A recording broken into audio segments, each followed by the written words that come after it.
સોમનાથમાં આહિર સમાજ દ્વારા શહીદોનો શૌર્ય દિવસની ઉજવણી. ગુજરાત આહિર સેનાના નેજા હેઠળ આયોજન. સોમનાથમાં ભવ્ય બાઇક કાર રેલી. સેંકડો મોટર કાર અને બાઇક સાથે આહિર સમાજ જોડાયો.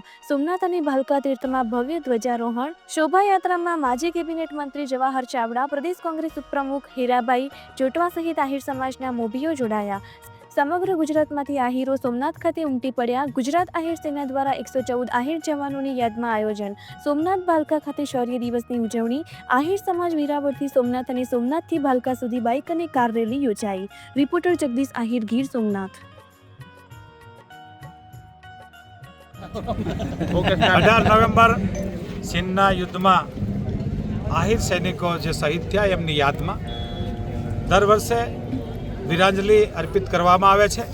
એવી જ રીતે આજે આહિર સેના વતી, આહિર સેનાના કાર્યકરો વતી સોમનાથને ધ્વજારોપણ કરી, ભગવાન કૃષ્ણને ધ્વજારોપણ કરી અને એક સભામાં એમની શ્રદ્ધાંજલિનો જે કાર્યક્રમ છે, ત્યારબાદ મહાપ્રસાદનું આયોજન છે. એ વખતે આહિર સમાજ છે એ ગર્વની લાગણી અનુભવે છે કે અમારા વીર સપૂતો આ દેશ માટે શહીદો થયા અને હજુ પણ અમારું યુવાધન આગળ આવે છે અને આ સરકાર છે એ અમને આહિર રેજિમેન્ટ આપે એવી આહિરોની જ્યારે માગણી છે ત્યારે એ પણ સરકાર એમને પૂરી કરે